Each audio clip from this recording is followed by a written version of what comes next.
Ramayapatnam port నిర్మాణంలో ఎమ్మెల్యేకి వాటాలు ఇవ్వలేదంటూ ఒక ఎమ్మెల్యే పనులు నిలిపేస్తారు. చెట్టినాడు, భవ్య లాంటి సిమెంట్ కంపెనీల నుంచి తనకు వాటాలు వచ్చేటంత వరకు ఉత్పత్తి నిలిపివేయాల్సిందేనంటూ మరొక ఎమ్మెల్యే ఆర్డర్ వేస్తారు. తాజాగా ఇప్పుడు అల్ట్రాటెక్లో ఆ కంపెనీకి మెటీరియల్ సరఫరా వ్యవహారం మొత్తం కాంట్రాక్టు తనకే దక్కాలి అంటూ మరొక ఎమ్మెల్యే ఆదేశిస్తారు. ఈ ఎమ్మెల్యేల మాటలు వినకపోతే ఆయా కార్యకలాపాలన్నీ నిలిపేస్తారు. కొన్నాళ్ల పాటు రామాయపట్నం పోర్టు పనులు నిలిపేయాల్సి వచ్చింది. కొద్ది కాలం పాటు భవ్య, చెట్టినాడు లాంటి సిమెంట్ పరిశ్రమలు ఉత్పత్తి ఆపేయాల్సి వచ్చింది. ఇప్పుడు అదే పరంపర అల్ట్రాటెక్ని తాకింది. అల్ట్రాటెక్ కంపెనీలో ఇప్పుడు మొత్తం కార్యకలాపాలు నిలిపివేయాల్సిన దుస్థితి దాపురించింది. ఇప్పటికే ఒక యూనిట్ ఉత్పత్తి నిలిచిపోయింది, రెండో యూనిట్ కూడా ఆపేయాల్సినటువంటి ప్రమాదం దాపురించింది. ఎందుకు ఇదంతా జరుగుతోంది అంటే ఆంధ్రప్రదేశ్లోని అధికార కూటమి ఎమ్మెల్యేలు హద్దులు లేకుండా చెలరేగిపోతున్నారు. ఇదే ఆఖరి అవకాశం అన్నట్టుగా కొందరు వ్యవహరిస్తున్నారు.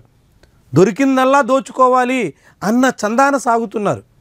ఈసారే తమకు మొత్తం భారీగా గుంజుకోవాలి అనేటువంటి పందాన వ్యవహరిస్తున్నారు. అదే ఇప్పుడు అసలు సమస్యగా మారుతోంది. పరిశ్రమలు కూడా మూతేయాల్సినటువంటి దుస్థితికి కారణమవుతోంది.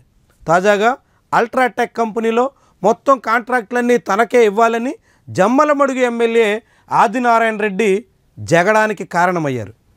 జమ్మలమడుగు ఎమ్మెల్యే మీద ఇప్పటికే కంపెనీ యజమానులు కలెక్టర్ కూడా ఫిర్యాదు చేశారు. అయినా ఎమ్మెల్యే ఖాతరు చేయడం లేదు.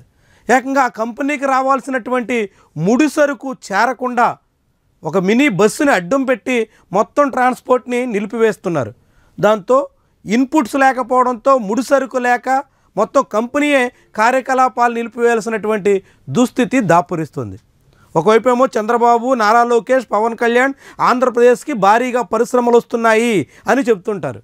పెట్టుబడులు పెద్ద మొత్తంలో వచ్చి పడుతున్నాయి అంటూ ప్రచారం చేసుకుంటారు. రెండో వైపు ఉన్న పరిశ్రమలనే నడవకుండా, ఉన్న పరిశ్రమల్లోనే ప్రొడక్షన్ జరగకుండా ఆయా పార్టీల నేతలు అడ్డుకుంటున్నారంటే ఏమనాలి దీన్ని? అల్ట్రాటెక్ కంపెనీలో ఇప్పటికే ఫ్లై యాష్, సున్నపురాయిని ఆదినారాయణ రెడ్డి వర్గీయులు అడ్డుకుంటున్నారు రవాణా జరగకుండా.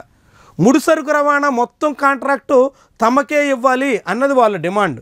ఇప్పటికే కొంత మొత్తాన్ని ఆయన సంబంధించినటువంటి సంస్థలకు కాంట్రాక్ట్ ఇచ్చారు. ఆయన ఆధ్వర్యంలోనే తరలింపు జరుగుతోంది, ఫ్లై యాష్తో పాటుగా సున్నపురాయి కూడా. అయినా కానీ అది సగం కొంత ఈ భాగాలు కుదరవు, మొత్తం మాకే అన్నది ఆదినారాయణ రెడ్డి పట్టుదల. ఆయన సీనియర్ ఎమ్మెల్యే, గతంలో వైఎస్ఆర్సీపీ నుంచి గెలుచున్నారు.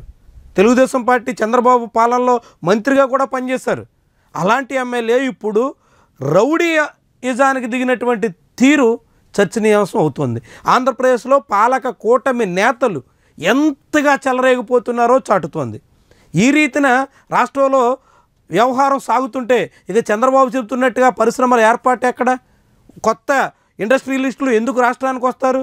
కొత్తగా పరిశ్రమలు ఎందుకు పెడతారు? ఇలాంటి ధోరణిని చంద్రబాబు నాయుడు అడ్డుకోలేకపోతున్నారా అనేటువంటి అనుమానం కలుగుతుంది. అందుకే ఎమ్మెల్యేలు ఎంత యథేచ్ఛగా చెలరేగిపోతున్నారా అనేటువంటి సందేహం కలగక మానదు. ఇదంతా చంద్రబాబు చేతగానితనం వల్లే క్షేత్రస్థాయిలో ఎమ్మెల్యేలు తమకు తోచినట్టుగా వ్యవహరిస్తున్నారు అనేటువంటి అభిప్రాయం బలపడుతుంది. మరి దీన్ని అడ్డుకుంటారా?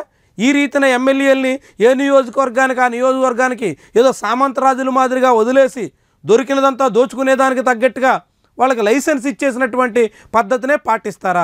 ఇది ఆంధ్రప్రదేశ్కి ఏమాత్రం శ్రేయస్కరం కాదు. ప్రభుత్వ పెద్దలు ఆలోచించాల్సిన అవసరం ఉంది. గతంలో జగన్మోహన్ రెడ్డిని విమర్శించి ఇప్పుడు అందుకు పదింతలు యథేచ్ఛగా దందాలు సాగిస్తున్నటువంటి దుస్థితిని జనం మాత్రం ఖచ్చితంగా గుర్తించి బుద్ధి చెప్పే పరిస్థితి వస్తుంది. గ్రహించండి.